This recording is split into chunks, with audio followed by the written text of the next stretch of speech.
Hoy yo quisiera hablar o introducir algo respecto a lo que vamos a hablar en esta noche. Y justamente quisiera invitarlos ahí al texto que hemos leído en 1 de Juan capítulo 3. Vamos a dar aquí una introducción sobre lo que vamos a estar desarrollando hoy. Pero quiero aquí primeramente hablar de ese punto. Alguien dijo que nuestra salvación, cuando nosotros creímos a Cristo, obviamente en ese momento que hemos creído a Cristo hemos sido salvados. Es decir, estamos salvos porque ya hemos creído que Cristo es nuestro Salvador. Esta salvación se produce en el momento que nosotros creímos en Cristo Jesús. Pero podemos decir que esta salvación tiene un proceso hasta llegar al final de todas las cosas, porque mientras nosotros vivimos en este mundo, mientras estamos en este mundo, aún estamos sujetos a cuestionamientos, a vacilaciones, es decir, a vacilar en algún momento, en perder la dirección en algún momento, en perder el rumbo en algún momento y de repente apartarnos de esta salvación que una vez nos fue entregada. Alguien dijo que nosotros fuimos salvos primeramente de la culpa del pecado, estamos siendo salvos del poder del pecado y finalmente seremos salvos de la presencia del pecado. Es decir, allá en la eternidad el pecado ya no tendrá ningún tipo de actuación sobre nuestra vida de ninguna forma. No existirá en la eternidad, cuando pasemos a estar en la eternidad con Dios, ninguna forma de inducción alguna, de apetito alguno, de seducción alguna, de deseo alguno de la práctica del pecado en nuestras vidas. Fuimos salvados primero de la culpa del pecado porque la Biblia nos dice claramente que todos pecaron y están destituidos de la gloria de Dios. Entonces todos hemos pecado, fuimos destituidos de la gloria de Dios, pero dice la Biblia que nosotros fuimos rescatados de este vil mundo de pecado por medio de la sangre de nuestro Señor y Salvador Jesucristo. Juan el Bautista, cuando vio a Jesús, él dijo de Jesús lo siguiente, él dijo: he aquí el Cordero de Dios que quita el pecado del mundo. ¿No? Esta expresión es aquella que quiere decir, cuando dice quita el pecado del mundo, significa que él tiene el poder de quitar el pecado, pero de todo aquel que en él ha creído. Entonces, al creer en Jesucristo, nosotros fuimos liberados de la culpa del pecado. Entonces, nuestros pecados fueron perdonados por Dios cuando creímos en Cristo en la cruz del Calvario. Nuestros pecados fueron perdonados. Entonces, fuimos libres de la culpa del pecado. Ahora estamos viviendo en este mundo y estamos siendo salvados del poder del pecado. Es decir, el pecado ya no tiene poder para ejercer influencia en nuestras vidas, para que nosotros permanezcamos en el pecado. Pero esto no significa que nunca hayamos de pecar en este mundo. Solamente una cosa: el pecado no ejerce una función de que nos haga permanecer en esta condición de pecadores. Es decir, significa que nosotros podemos cometer en algún momento algún error, alguna falta que es considerado pecado, pero lavados por esta sangre de Cristo y libres de la culpa del pecado, este pecado ya no va a ejercer poder en nuestras vidas para hacernos permanecer en este pecado. Es decir, podemos fallar, caer, mentir, cometer algún delito, algún pecado, pero como nosotros fuimos ya salvados de la culpa del pecado, este pecado ya no va a ejercer poder para influenciar en nuestras vidas y hacernos permanecer en él. No, ya no tiene ese poder para hacernos permanecer en él. Pero a veces fallamos, a veces pecamos, a veces erramos, a veces cometemos errores, porque aún estamos bajo la presencia del pecado en este mundo. El pecado aún está actuando en este mundo, y este pecado que actúa en este mundo también influencia en nuestras actividades, en nuestras vidas, y es por eso que a veces nosotros, aún como hijos de Dios, pecamos contra Dios. Y si usted va a notar aquí mismo en este pasaje de Juan capítulo 3, note que aquí dice, en los primeros versículos, dice así, versículos 1 y 2, primera de Juan 2, 1 y 2. Note lo que dice ahí, primera de Juan 2, 1 y 2. Dice: hijitos míos, estas cosas os escribo para que no pequéis. Es decir, las cosas que él está mencionando aquí desde el capítulo 1, ahora en el capítulo 2, él está diciendo: hijitos, estas cosas os escribo para que no pequéis. Es decir, está diciendo que estas cosas se está escribiendo para que nosotros no cometamos pecados. Si nosotros vamos a leer el capítulo anterior, vamos a entender de lo que él está hablando. Pero note lo que dice aquí: y si alguno hubiere pecado, entonces significa que aún estamos plausibles en este mundo de cometer pecado. Y si alguno hubiere pecado, abogado tenemos para con el Padre, a Jesucristo el justo. Entonces, si alguno hubiere pecado, nosotros tenemos un abogado junto al Padre, a Jesucristo el justo. ¿Por qué? Porque Él ya pagó el precio por nuestros pecados. Entonces, note que en ese sentido nosotros ya fuimos libres de lo que dije antes, que era la culpa del pecado, porque Cristo ya pagó el precio por nuestros pecados. Y si nosotros vamos a leer en el capítulo 1, por ejemplo, vamos a ver ahí, en el versículo 9, capítulo 1 de primera de Juan, en el versículo 9 dice así: si confesamos nuestros pecados, Él es fiel y justo para perdonar nuestros pecados y limpiarnos de toda maldad.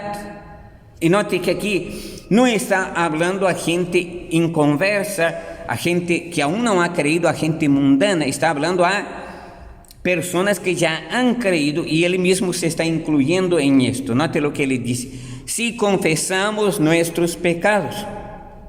Él no está diciendo a la gente: si ustedes confiesan sus pecados.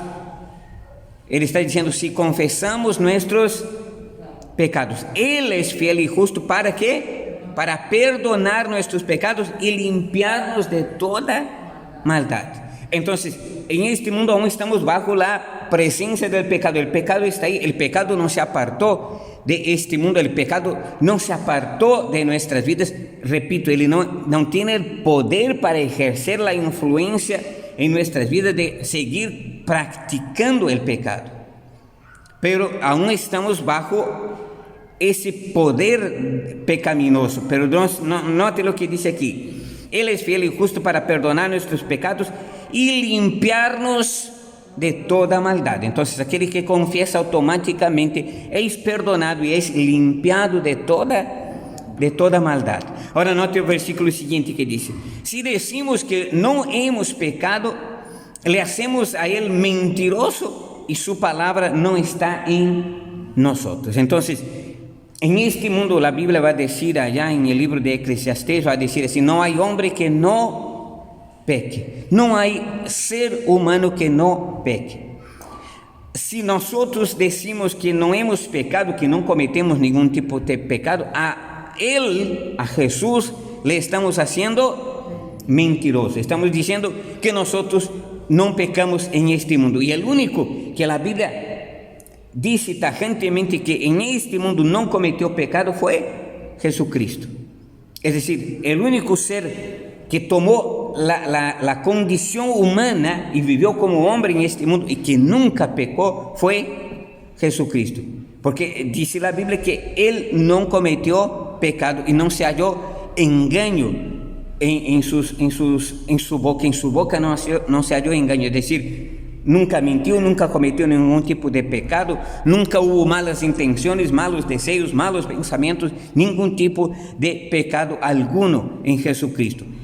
Entonces, si nosotros decimos que no hemos pecado, le estamos haciendo aquí a Jesús mentiroso y su palabra no está en nosotros. Entonces, viviendo en este mundo, estamos aún sujetos a las condiciones del pecado en este mundo. Ningún creyente puede permanecer viviendo en el pecado continuamente, porque si él vive continuamente en el pecado, él nunca fue un creyente verdadero. ¿No es cierto? No es que no pequemos nunca, es que no debemos vivir en la práctica del pecado, no debemos permanecer en el pecado. Entonces, esto es lo que nos dice aquí la palabra de Dios. Ahora vamos a volver ahí al capítulo 2 y vamos ahora a los versículos 15 al 17. Y nos dice así: no améis al mundo ni las cosas que están en el mundo. Si alguno ama al mundo, el amor del Padre no está en él. Note entonces aquí. Entonces, note lo que está queriendo decir aquí. Aquí está diciendo: no améis al mundo ni las cosas que están en el mundo. Es decir, lo que se refiere a la condición de vida de estas personas. Es decir, las cosas que la gente de este mundo practica, no las cosas que existen en este mundo. Es cierto que nosotros nunca podemos poner las cosas relativas a la creación de Dios sobre Dios, porque Dios es sobre todas las cosas. Podemos admirar, podemos amar la creación de Dios porque es obra de Él, porque la Biblia dice que nosotros tenemos que amarnos los unos a los otros, ¿sí o no? Entonces tenemos que amar a los hijos de Dios, tenemos que amar a la gente que incluso no es cristiana, porque Jesús mismo dijo que tenemos que amar también a nuestro prójimo, a nuestro enemigo incluso. Pero aquí está diciendo: no améis al mundo. Entonces, cuando dice que no améis al mundo, no está hablando de la creación de Dios, no está hablando de la naturaleza que Dios creó, no está hablando de la gente que vive en este mundo, pero está hablando de la práctica de las costumbres paganas que en esta gente vive, como la inmoralidad, la idolatría, la fornicación, el adulterio, los deseos de este mundo, todas las pasiones de este mundo. Dice: no améis al mundo ni las cosas que están en el mundo, o sea, las cosas que pertenecen a este mundo, ¿no es cierto? Como las diversiones que este mundo se deleita en ellas. Y dice aquí más: si alguno ama al mundo, el amor del Padre no está en él. Entonces, si yo como creyente digo que soy creyente, pero amo al mundo, me deleito en las cosas del mundo, tengo placer en las cosas del mundo, me gozo con las festividades paganas, con las fiestas de idolatría y todas estas cosas, y me deleito en el placer mundano, entonces aquí nos dice claramente que el amor del Padre no está en mí. Si yo me deleito en estas cosas, si me da placer estas cosas, entonces significa que el amor del Padre no está en mí. ¿Por qué? Porque el creyente, aunque viva en este mundo, él no es perteneciente a este mundo. Entonces él no debe gustar, disfrutar de esos placeres mundanos o de estas cosas mundanas. Por lo contrario, estas cosas para nosotros deben ser aborrecidas. Nosotros las debemos realmente detestar, es decir, no estar de acuerdo con las concupiscencias de este mundo, con la práctica de la inmoralidad de este mundo. Aunque amar a la gente que vive en este mundo, y aunque esta gente practique estas cosas, pero nosotros debemos aborrecer sus prácticas, aborrecer sus placeres, aborrecer estas cosas, pero seguir amando a estas personas como criaturas de Dios, necesitadas de Dios para obtener la salvación. Ahora note lo que dice el versículo 16: porque todo lo que hay en el mundo, y aquí hace referencia a 3 categorías de cosas principales que son las que hacen parte de las cosas de este mundo. Dice: porque todo lo que hay en el mundo, los deseos de la carne, los deseos de los ojos y la vanagloria de la vida no proviene del Padre, sino del mundo. Si nosotros notamos bien, esto tiene mucho que ver con lo que aconteció allá en el Edén con Eva. Y note lo que dice aquí, vamos a leer atentamente, porque todo lo que hay en el mundo, los deseos de la carne, los deseos de los ojos y la vanagloria de la vida, que son los deseos de la carne, son todas aquellas cosas que nosotros deseamos y nos agrada vivir en ella, nos da placer vivir en ella. O sea, esos son los deseos de la carne, el disfrutar de esta vida. Y la mayoría de las personas viven esto porque no quieren dejar los deseos de su carne. No quiere dejar la bebida porque le da placer a estas cosas, porque le gusta. No quiere dejar las fornicaciones o el adulterio porque le da placer vivir en estas cosas. No quieren dejar los juegos de azar porque esta gente está atraída por estas cosas. Son los deseos de la carne, los deseos que satisfacen la carne humana, es decir, el ser del hombre, lo que es nuestra vida misma. Pero después dice los deseos de los ojos. ¿Y qué son los deseos de los ojos? Es aquello que permitimos que nuestros ojos vean y se agraden de estas cosas. Una vez que los ojos ven, entonces pasa al corazón, y el corazón entonces se apetece de estas cosas y empieza a gustar de estas cosas, a querer estas cosas.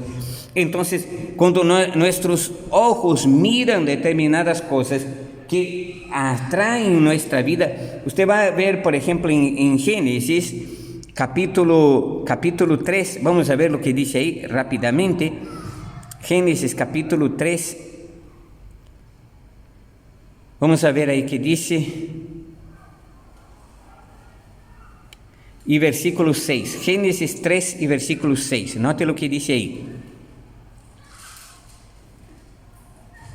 Y dice así: y vio la mujer, note los deseos de los ojos, y vio la mujer que el árbol era bueno para comer, deseo de la carne, y que era agradable a los ojos, nuevamente los deseos de los ojos, y árbol codiciable para alcanzar la sabiduría, la vanagloria de la vida. ¿No? La vanagloria de la vida, es decir, ¿qué es la vanagloria de la vida? Es aquello que a la gente le gusta, el aplauso, el éxito, el ser llamado el grande, de ser llamado el mayor, de ser aplaudido por la gente, la vanagloria de la vida. La gente que le gusta que los otros le aplaudan, la gente que gusta que los otros le estimen, le adoren, le quieran. Esto es la vanagloria de la vida. Dice aquí, árbol deseable para alcanzar la sabiduría. Entonces aquí muestra que las personas tienen deseos de grandeza, ¿no? Tienen deseos de ser más de lo que son, e incluso ser igual a Dios, ¿no? Volvemos allá a Juan, primera de Juan. Entonces dice aquí en el versículo 16, porque todo lo que hay en el mundo, los deseos de la carne, los deseos de los ojos, la vanagloria de la vida, dice, estas cosas, dice, no proviene del Padre, sino del mundo. Pero note al final lo que pasa, y el mundo pasa y sus deseos, pero el que hace la voluntad de Dios permanece para siempre. Y aquí está la cuestión final, ¿no? Dice que el mundo pasa, es decir, todo este mundo, toda esta condición de este mundo, todos estos deseos, estos apetitos y todas estas cosas del mundo pasa, y también van a pasar sus deseos. Pero aquel que rechaza todas estas cosas haciendo la voluntad de Dios, este permanece para siempre. Y cuando nosotros estemos en la eternidad, ya ninguna de estas cosas que hoy aún de alguna manera en mayor o menor grado tienen influencia sobre nuestras vidas, que aún algunas de estas cosas quieren acosar nuestras vidas, cuando estemos allá en la eternidad con el Señor, ya ninguna de estas cosas tendrá ningún tipo de influencia sobre nuestras vidas. Ahí estaremos ahora libres eternamente de la presencia del pecado. El pecado ya no va a causar ningún tipo de malestar ni influencia alguna. No vamos a tener ningún apetito carnal, ningún deseo, ninguna voluntad que salga de nuestro corazón, que sea prácticamente o solamente humana. Estaremos libres entonces de la presencia del pecado. Pero aquí en este mundo aún estamos sujetos a las condiciones de este mundo. Pero recuerda, el creyente en Cristo Jesús, como dijo el apóstol Pablo, tiene el poder para subyugar el poder del pecado en su vida y no vivir en la práctica del pecado. Juan mismo dice en otra parte, le dice que no debemos vivir en la práctica del pecado. No debemos vivir en la práctica del pecado, el que practica el pecado. Entonces, no es correcto que vivamos en la práctica del pecado y ni dar lugar al diablo, porque dice, no deis lugar al diablo. No podemos nosotros simplemente asumir que en este mundo vivimos, estamos sujetos al pecado y a causa de pensar de esta manera cedemos al pecado. Esto no es correcto tampoco. ¿No? Nosotros tenemos el poder de que, por la parte de Dios, el poder de poder, y aquí valga la redundancia, el poder de poder vencer al pecado y no estar subyugados al pecado. Por eso dice ahí que el que hace estas cosas, que permanece en estas cosas, no es verdaderamente un hijo de Dios. El que vive en la práctica del pecado es aquella persona que no ha nacido de nuevo. Aunque se diga hijo de Dios, no es verdaderamente hijo de Dios. ¿Por qué? Porque él vive en la práctica del pecado. Vamos a ver aquí en el mismo pasaje, aquí vamos a ver en el versículo 19, note lo que dice aquí, 18 y 19. 18 y 19, vamos a ver y con eso concluimos. Dice así: hijitos, ya es el último tiempo, y según vosotros oísteis que el anticristo viene, así ahora han surgido muchos anticristos. Por esto conocemos que es el último tiempo. Salieron de nosotros, pero no eran de nosotros, porque si hubiesen sido de nosotros, habrían permanecido con nosotros. Pero salieron para que se manifestase que no todos son de nosotros.